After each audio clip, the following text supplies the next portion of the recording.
Hi dancers, I'm Jojo from Ballet with Jojo and Adult Ballet Collective, and today I want to talk all about pointe shoes and what they feel like on. As an adult ballet dancer, I was completely fascinated by pointe shoes, and I'm sure a lot of the community are. I get a lot of questions about pointe shoes actually, so I thought it'd be good to film this video. And so why are we so fascinated with pointe shoes?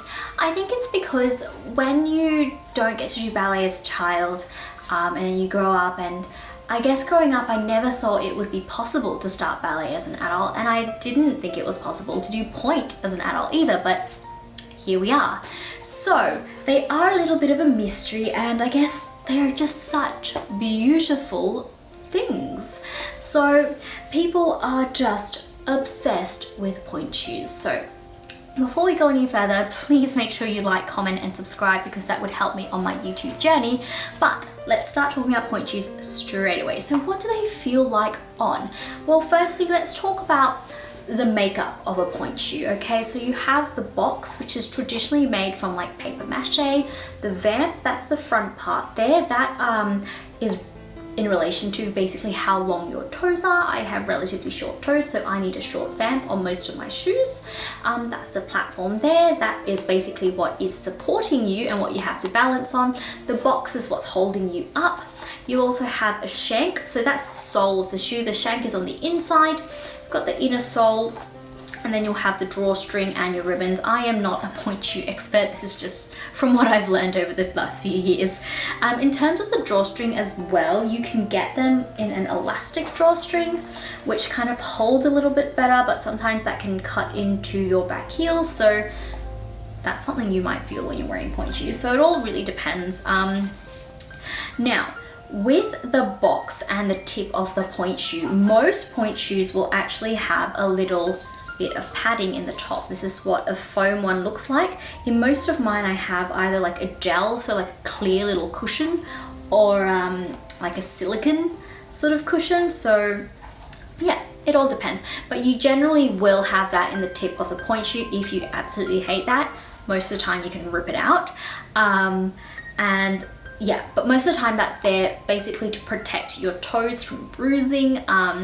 And like for me, I've always worn pointe shoes with a little bit of cushioning in the top, so that definitely helps. The box is really important because you want to feel as if it's hugging your feet. It's holding you up, basically. It's holding your entire weight up.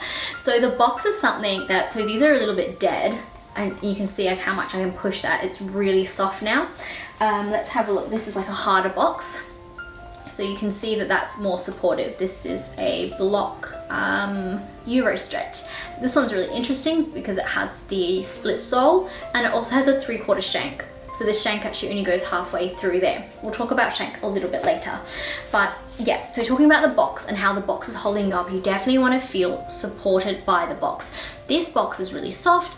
It becomes a little bit wider for me, and it means my feet start to sink, and then my toes start to get like extra owie. So not a good thing. You definitely don't want to feel that in pointe shoes. You want to feel lifted and supported, but you still need to be able to feel the ground. Now, feeling the ground is something a little bit hard to explain unless you're actually on pointe. But basically you need to have floor awareness. You need to know how far off the ground you are, and that will really help you on pointe as well with just things like balancing. Now on the back of the shoe, the back of the box, so this is the Ballet Chloe, it is actually completely flat. In a more traditional pointe shoe, like a Block Grace or a Heritage, you will have pleats. So that will change the way that the pointe shoe also feels on your feet, because it really affects balance when you're not on pointe. So I kind of like these because it's a bit more seamless, and it's just, yeah, I don't know, it's a good feel for me, the Ballet Chloes. They are my current pointe shoe, my current soulmate. But yeah, I've definitely gone through a lot of different pointe shoes, which I've done a whole video on, so you're welcome to watch that if you're interested in my pointe shoe journey. But basically you want to feel lifted, you want to feel secure, you want to feel supported. Your toes shouldn't feel sore. In your pointe shoes, your toes need to be long. So not curled in and crunched up, long. You really want to think long toes, because if they're all curled up and crunched up, you'll be like dancing on your knuckles, which would be really painful. Now let's talk about the shank. So the shank is basically what's inside the pointe shoe.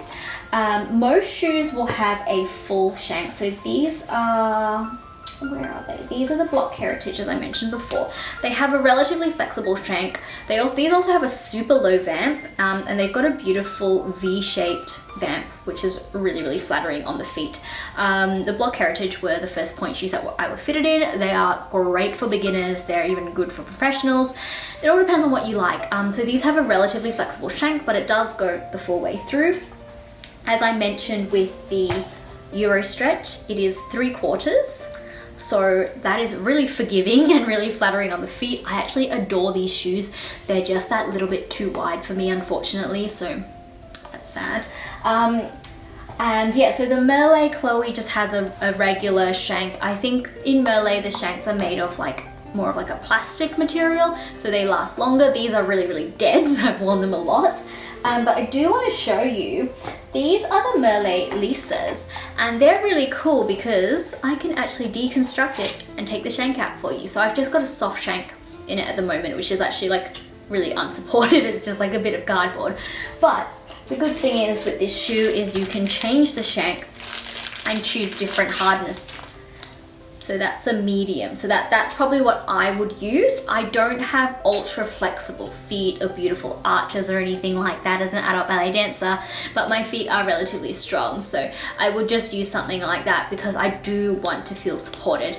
To get that beautiful arch, you either need to have like super bendy feet, but then also be really, really strong in your feet to be able to support you. And generally your shoes will need to be quite soft. As an adult dancer, I prefer a supportive shoe. It might not look the prettiest in the pictures, but it makes me feel safe because the shank is what really keeps you up. It needs to be strong enough to hold you up and like basically hold I guess like half your foot up, like your heel and from your arch, but it also needs to be soft enough so you can roll through the foot, because you really need to articulate, and so that's where intrinsic muscles in your feet are really handy.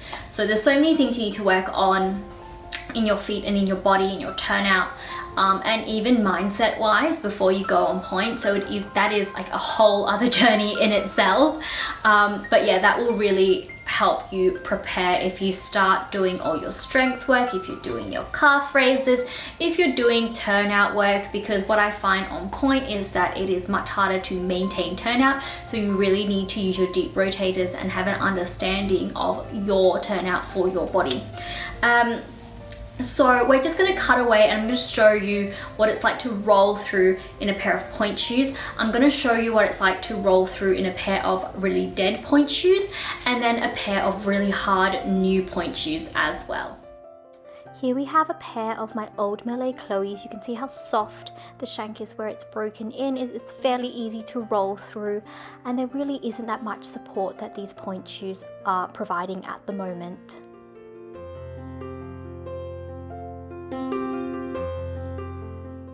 So here are a brand new pair of Merlet Chloes. You can see it's much stiffer to roll through. They're definitely way more supportive when I wear them, and I'm way more comfortable in them as well. Okay dancers, don't try this at home, but I did just want to show you what my foot is doing inside the pointe shoe. So you can see it rolls through, articulates all the way to the tips of my toes. Okay, so I just want to talk quickly about what I wear in my pointe shoes. So I just wear these little babies.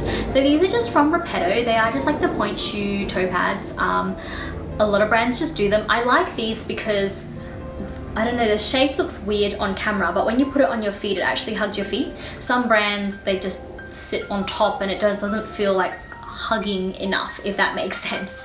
I'm lucky with relatively straight toes, so they're all about the same length, which is good for pointe, and it means I don't have to wear any extra bits and bobs. Some people may need things like spacers which go in between your toes. I don't actually have any because I don't use them. Or you might need like a toe extender or like a bunion guard. There's so many things that you might need. Some people also get blisters from pointe shoes. This is something that I haven't personally experienced, so It all really depends on your shoes and your feet. And I guess in terms of blisters and stuff, it depends on like the skin on your feet. With Pointe shoes, I love wearing these because they are also quite thin. So if you've got something quite thick on your feet, that might actually affect on how you're feeling the floor, which I mentioned before, so it might affect your floor awareness. I like to also be able to feel the shoe. Ultimately, the goal is to feel as if your Pointe shoes are an extension of your body. You want to feel like as if they're naturally part of your body, which is actually really hard to do, because the first few times you wear Pointe shoes, especially new shoes, they might be super hard and they'll feel really biscuity. So it's something to get used to, definitely. One thing I wanted to mention as well is that Pointe shoes should never ever feel like super painful. I have never felt any kind of damaging pain in my Pointe shoes. I have felt soreness, and the soreness comes from you know, wearing them for a class and you've been wearing them for like what, half an hour, 45 minutes, it starts to feel a little bit sore. Or if you've got shoes that are a little bit soft and then you feel like your feet are sinking, that's when you'll feel a bit of soreness. And I generally feel it in the tops of my toes. I've never actually felt soreness anywhere else. The only other soreness I might have felt is wearing shoes with like an elastic drawstring, because it sometimes cuts into your heels, especially if they're new. So that's another soreness I felt, but I only really feel the soreness of my toes. When you take your Pointe shoes off, you generally will see like your feet are quite red. Your toes might be quite red, and you will have like marks on your feet from where your elastic and your ribbons were, and like where the vamp is, and that's okay, because you want your Pointe shoes to be tight. Pointe shoes should never be loose. You definitely don't want to be kicking them off during class. They need to be tight because that way they're supportive, and they also need to not move around as you are moving around. So when you put them on, you need to make sure that they're tight. And that's actually one of the reasons why I like having the elastic and the stretch ribbon, sorry, and then also the elastic there, because the stretch ribbon allows my Pointe shoes to get on my feet, and then just the ribbon kind of adjusts to how I move. I know that if you have just like a normal satin ribbon that doesn't have any stretch, it might not feel as comfortable, it might cut in. However, there's lots of different options in terms of ribbons, and also how you sew them that can affect how your shoe feels on your feet. For me, at the moment, I'm using a covert elastic just around the top, and then a stretch loop ribbon, which I've done a video on as well if you're interested in watching that. But I have to say, my first Pointe shoe that I had, I sewed it very, very differently because I wanted to feel more secure.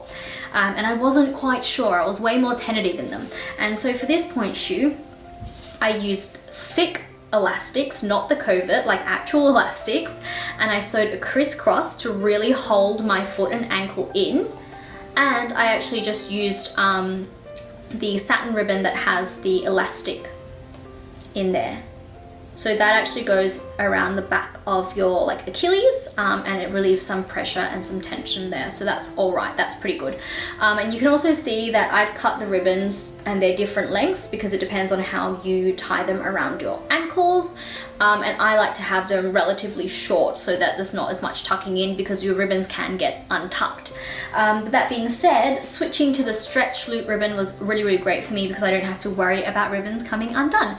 But it does need to be sewn on properly, and it does need to be tight, okay? Because you don't want your Pointe shoes falling off your feet. I guess the way that I could describe my Pointe shoes is that I want to feel supported. I want to feel as if it's pretty tight. It's like it's giving my feet a big hug and also holding it up. I also want to feel as if I can articulate my feet through them. So that depends on the hardness of the shank, okay? You should never ever feel pain in your Pointe shoes. If you're feeling pain, I would suggest for you to take your Pointe shoes off, go and talk to your ballet teacher, go and talk to a physio as well, and also go back to the fitter. Our feet might change during our ballet journey. It all depends on you. Like mine definitely has. So I've worn a range of Pointe shoes and I've only been on Pointe for like, I don't know, 2 years now, 2.5 years, 3 years, something like that. So So, you know, you just have to learn to adapt with it. And I want to stress as well that pointe shoes are a responsibility and they are a privilege. They are a big commitment in your adult ballet journey, okay? It's not something you can just put on and dance in. It takes hard work and dedication to get into pointe shoes, and then you also have to maintain it and get stronger. My advice for anyone who wants to go on pointe is to talk to your ballet teacher and also go and see a physio, because the best thing that you can do for yourself, and this is with anything like in ballet, is to go and talk to a professional so they can have a look at the way that you move, and then they can assess and see, okay, this is what you need to do to get on your journey, because you want to have an understanding of your body, and not a lot of us have this. I definitely didn't have this when I started ballet. I didn't understand how my body worked, okay? I did have good body awareness from cheerleading, but I didn't really understand how my body worked in ballet, and that's why I went to so many different teachers. I went to a physio, I went to so many people and professionals to talk to them about how my body worked so that I could have an understanding. And that has really helped me progress, because once you have an understanding, you know where you're starting from, okay?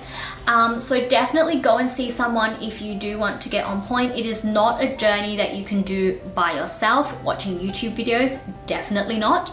I do offer pre-pointe classes online if you guys are interested in that. However, I do think that they are more of a supplement for your ballet journey. I think it's really important if you want to go on pointe to have a teacher in real life, because they can actually be there and see the way that your feet are and correct you in real life, hands-on. Pointe is a very hands-on type of thing, okay? And then once you are on pointe, like I said, it is a commitment, because pointe shoes aren't cheap and you have to listen to your feet as well. So you might get your first pair of pointe shoes and you might wear them for a few months. I don't know, depending on how strong your feet are, or depending on what you do, how many hours you're doing in them. Might wear them for a few months and then get a new pair of the same model, and then it doesn't work for your feet anymore. It happens. You need to go and get fitted. So they are a financial commitment, they are a time commitment as well. They're not just these beautiful things that we love to look at. Obviously they are gorgeous, but they are a privilege, so you need to take it as a privilege. Thank you so much for watching. I hope you enjoyed this video. I hope that helped you with a little bit more understanding of what pointe shoes feel like on. If you have any questions, feel free to leave them in the comments below, or just DM me. My DMs are always open for the community. Hope to see you soon. Bye!